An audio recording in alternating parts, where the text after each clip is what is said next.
Hi, everyone, to another edition of the Ratitude Podcast. Today, I've decided that I'm going to do a solo podcast. I haven't done that since my first 10 or a dozen or so. And then I started having guests, and I had so much fun with all my guests that I just kept doing it. But I've decided that I'm going to take a little bit break from guests, and I'm going to share some things that I've been learning over the last year or so. And today's episode is going to be something I learned over the weekend. I went to a workshop, and it was fascinating to me, and I just feel like I need to share it. And the topic is they called it the family disease cycle. And I was just blown away by this. And so I want to share this with you. And so I brought my trusty flip chart, giant post-it note board here into my office. And I'm going to share with you what I think is just a fascinating piece of information that I don't think most people know. So here we go. So it's called the family disease cycle. So I'm going to write over here.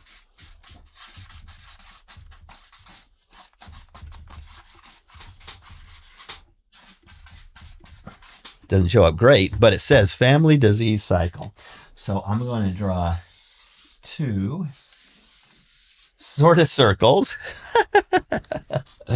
And I'm going to tell you that this is taking a look at a patient or client or someone affected by a mental illness, an addiction, a huge trauma. And we're going to call this person over here, they want to control and enjoy their whatever's going on. Control and enjoy their, say, mania or addiction. That's what they want to do. They would just want to enjoy that. And then we've got this whole family unit here that wants to control and fix their loved one. So this is really the loved one. And this person is the family. And that person persons want to control and fix whatever's going on with their loved one. And this is just fascinating. So stick with me here. So what happens is, and I think that blue shows up better than the red, so I'm just going to stick with blue. So the first thing that happens is that there is a trigger. Okay? So something happens in this loved one's, I'm just going to call it loved one, this loved one's life. And it's a trigger. And it could be something, and this is true for like everyone, whether you have a mental challenge or an addiction or not.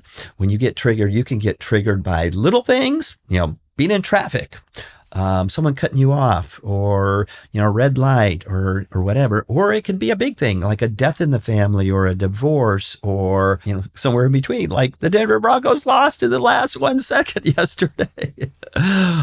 It could be a trigger.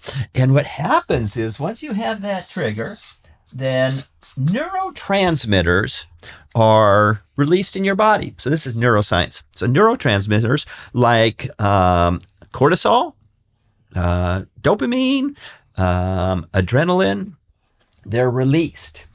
And what happens next for the loved one is they go through something we call a spree. I don't think that's a very technical term, but we're going to call it a spree because that's what I learned. And this is a model from Texas Tech. And during this spree, all sorts of things can happen. And if you think about it, some of the things that can happen is like overeating, drinking, gambling, sex, just all sorts of things that happen. You might have hallucinations. You might have random thoughts that don't serve you. And we call this a spree because they just kind of, especially with someone with a mental illness or addiction, they just keep kind of going. And then what happens that they are consequences.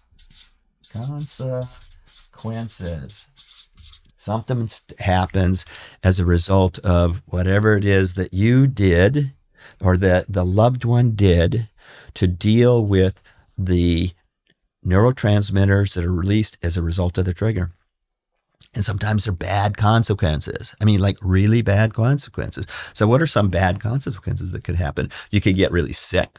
You could go to jail. You could get hurt. You can get fat. You can get skinny. You can get drunk and do something really stupid. You can do all sorts of things, but there's consequences to that. And then after some while, and we hope that it's a short while, but sometimes it's a long while, there is what's called a firm resolution not to do that. Firm resolution. I'm never going to do that again. That's not happening to me. You make this resolution and you really mean it at the time. But then what can happen is over time, you become perhaps restless. You might become irritated, or there might be just discontent. We call that RID. And what happens when you become restless, irritated, or discontent? Then another trigger can happen. And you go into this cycle. You get another trigger, you release some more neurotransmitters, you go on another spree, the same or a different one, there's consequences, then you make a firm resolution not to do it again, then you get restless, irritated, or discontent, and another trigger happens. And you just keep going through, and this is part of the disease that someone might have. It could be a huge trauma. It could be anything. But then there's a family unit associated with this loved one. And let's see what happens with them, because it's quite interesting. I don't have enough space here, do I? But I'm going to use red because you can't see it anyway. So they're going to get triggered. We're just going to use kind of here. They get triggered because of whatever their loved one did. And you know what happens? They have neurotransmitters, cortisol, dopamine, adrenaline that are released in the body. And you know what happens? They go into a spree. And the spree could be similar kinds of things that are spree in the loved one, or they could be different ones.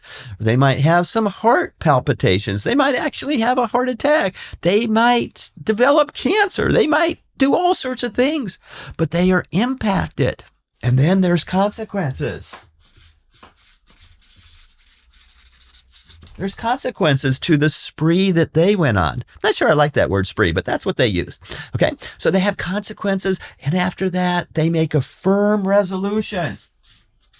I'm not doing that again. I'm not doing that again. And then they might get restless, irritable, or discontent with what their loved one's doing, and then there's another trigger. And guess what? If you look at the chart, they're the same. But here's the really fascinating thing that they uncovered in research at Texas Tech University, which, by the way, my CU Buffs beat them over the weekend on Saturday, so I'm happy about that. But anyway, that's just an aside. The midbrain, or the limbic brain, it's where a lot of these chemicals are produced. And the fascinating thing that happened that I learned about in this research is that the impact on the limbic brain, the middle brain, in the family unit, not the loved one, in the family unit, is greater than the impact on the loved one. Now just think about that. Because we don't think about that. We think about that the loved one who's in this situation of a mental illness or an addiction, that their brain is being fried and we're good. Maybe not good, but it's their problem. This model shows, research shows, that it's a family problem. Not their mental illness or addiction, but there is a disease that happens, and the impact to the family members can be bigger than the loved one. And you sit there like, how could that be? Well, it's often because of the spree here So that person that's going through whatever they're going through, they do whatever they do. They drink or do drugs or watch video games or have sex or go gambling or whatever. They're releasing dopamines. They feel good. The family member oftentimes doesn't do that. They just kind of suck it up. They don't feel good. They're not taking care of their limbic brain. They're more impacted. That just blew me away because I'm thinking that it's the loved one's problem totally solely. I mean, these people can help and support and everything, but I never really thought about how huge of an impact it could be on a family member. When I heard that, it just kind of stunned me, and I'm sitting there listening. And then in this workshop I was at, there were kind of like 5 family groups there. And one family member said, during our situation, I got cancer. I never thought of connecting it to this, and maybe it doesn't. I don't know. It's a possibility. But then another family member raised their hand and said, in the middle of all this, I got cancer. And then a third did. 3 out of 5 people, the main caregiver in the family got cancer, or at least a diagnosis of cancer. I don't know about you, but when I started thinking about this, I decided I just needed to share this with you, our audience. I know that this podcast is called the Gratitude Podcast, and it's about, positive things and how do you create this amazing life. And the more, I'm going to talk about this in the next coming podcast, as I'm going big time internally, I'm going to talk more about that internal process. But one of the things that I've been learning is that, gratitude is really great for all sorts of external kind of things, but it can be really great for internal kind of things too. You can create a great life by changing your thoughts, by changing your feelings, by changing your choices in life, and all those kinds of things on the external. But what about on the internal? We all have family members that have stuff going on. There's trauma in our lives. And the other thing I learned is that it doesn't necessarily have to be like a huge, what I consider huge trauma, which is like murder or rape or, abuse, those kinds of things that we all go through life, and we all have maybe littler relative traumas. But again, when I start looking at in the research, the neuroscience behind it, that all these traumas, those little traumas add up to big traumas. We all have them. Every single one of us. We got traumas. We're on this side and this side, and it turns out they're the same model. That's why it's called the family disease cycle. And so if you're listening here and you have someone in your family or you yourself have had some challenges where you get triggered. Does anyone ever get triggered? Yes, we get triggered. And the neuroscience says when you get triggered, you produce neurotransmitters. And then you react to the neurotransmitters. You might get really angry. You might get really sad. You might get really depressed. And maybe you don't do anything about it. If you're a family member, you just kind of wallow in that for a little while. Or maybe you do something with that. You start eating or drinking or smoking or doing drugs or distracting yourself by watching TV, binge watching, going on vacations and not dealing with it, or dealing with it. But we all get triggered in life, and we all produce neurotransmitters, and we all respond to that, and then we're faced with consequences, and sometimes the consequences aren't so good, and then we make firm resolutions. That's never going to happen to me. And of course, we get restless and irritable and discontent in preparing ourselves for the next trigger. And then this cycle just keeps going on and on. Now, one of the things I learned, you can get out of this cycle. There's two places. You're not going to get rid of triggers. They're part of life. You're not going to get neurotransmitters. It's part of your body. In between here,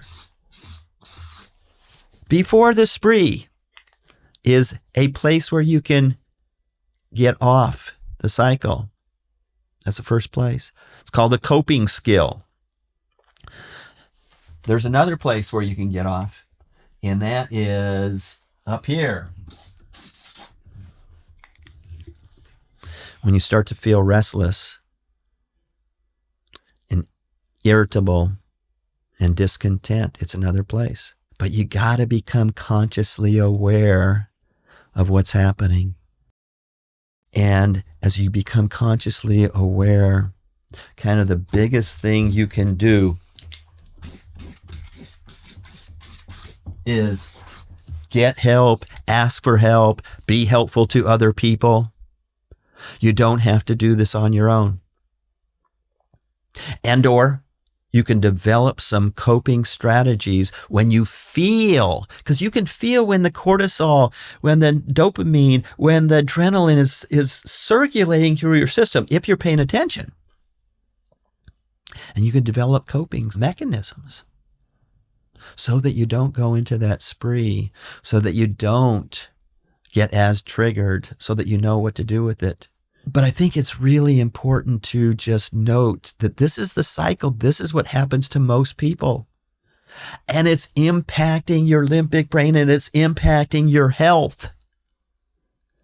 How many of you out there have some health things going on that you go, like, how did that ever happen to me? Like, where did that come from? Why does my back hurt? Why do I have sciatica? Why did I develop this disease? And you try to figure it out and go, oh, it's genetics. And probably that, there's a lot of genetics to it, right?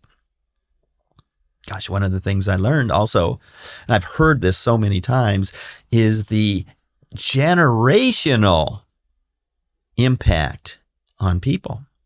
You know, we get our DNA passed on to us from our parents, and they from their parents and from previous parents. And what's in the DNA is still kind of a mystery, right? I mean, we think we got it, but there's a lot of stuff in there that we have no clue. But there's research showing that the impact as far back as 7 generations is passed forward. That's a scary thing. When I've gone through these kinds of exercises, and in one of them in particular, was called the Hoffman process, they say that the most impactful time is during puberty, your parents' puberty, grandparents' puberty. And as I did this exercise going back, my parents went through puberty during World War II in Hungary, when Hungary is being bombed out of existence by Germans first and then Russians. And then I go back further, my grandparents, they were in Hungary too. And they went through puberty during World War I when they're being bombed out of existence. I shouldn't say out of existence. They're being bombed, and they're on the losing side of both those wars. And bad stuff happened. And that's passed on not just genetically, but emotionally, spiritually, whatever you believe. I don't know how it works. I'd like to believe that those things aren't impacted. But as I think about the world today and places like Ukraine or Russia or the Middle East or places in Africa where they've just been in war for long periods of time, and just think that that impact of those wars can be multiple generations, and what's going to become of their children and children's children and future generations. I think the idea, the science of neuroscience, it's the next frontier. And that there's so many things that we're learning, and we're just touching the surface of it. We probably all know that your thoughts can impact your health. If you have a negative thought, if you have fears, if you have depression, sadness, all these negative thoughts, it impacts your health. Most everyone probably believes that to be true. So if your thoughts can bring on disease, doesn't it make sense that your thoughts can bring on healing too? And just think about that. If your thoughts can impact and create disease, can they create healing? And the answer is yes. The answer is yes. And then how do you do that? Well, there's a lot of work being done in our Joe Dispenza world on healing. If you haven't studied him or watched one of his YouTubes or gone to a live event or read a book, I encourage you to do that. There's a lot of healing going on. There's a lot of other things that you can do just on your own. Positive affirmations, as long as it's associated with feelings. There's some really powerful ways to do that. Hypnotherapy. I'm a hypnotherapist. If anyone wants to actually delve into this, I'm open to doing that because I've been working with lots of people in changing their mindset and changing their subconscious, in awakening the conscious mind, because that's what it takes. You have to become conscious of your unconscious to change things. Otherwise, they stay the same. It was Albert Einstein. I think it was Albert Einstein. At least he's attributed to that, saying that, if you keep doing everything the same way you're doing it, or this isn't the right way to say it, but essentially, if you keep doing what you're doing, you're going to keep getting what you're getting. And the only way to change is to change yourself. And from our Joe Dispenza world, what we teach is that your personality consists of how you think, how you act, and how you feel.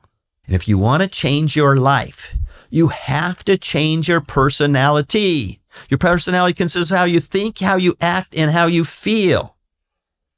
Now, a lot of people try to change their life, try to change their current reality as the same personality. And it simply does not work. The only way to change your life is to change your personality. A light bulb's got to go on where you say, I'm in charge.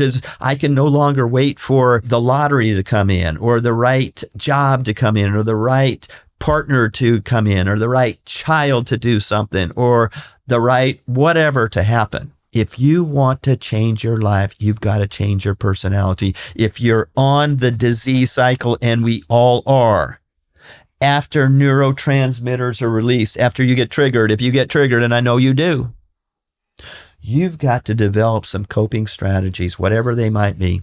Going for a walk, going for a run, go for a swim. A lot of times, the way you change is physiology, or your focus, or your language, or all three. We know that from our Tony Robbins world.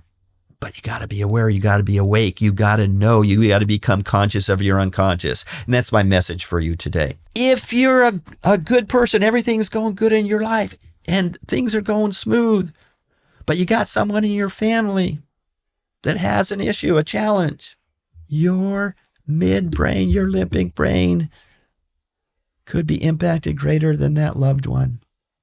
And so I encourage you to just take a look at your life. Are you distracting yourself? Are you going into a spree? Are there opportunities to make your life better so that you can have that beautiful life that you truly deserve, a gratitude kind of life? Go internal. Reach out to me if you need help. Reach out to someone. Help. We don't need to do it on our own. For most of my life, I thought I needed to do everything on my own. I was trained that way. It was weak to ask for help. Today, it's strong to ask for help. Reach out and or be someone that helps another human being. That's my message for today. I wanted to say this, and I'm going to talk next week a little bit more about kind of my internal process of contemplation, and I hope that inspires you. And I hope today's message inspired you too to take a look at yourself, to your own coping skills, your own family, your own self, and make the changes that you need to change in the way you think, the way you act, and the way you feel, if you want to improve your life in any way. Have a beautiful, beautiful week. I love you. And love contagiously. Now I'm changing it to consciously. Bye for now.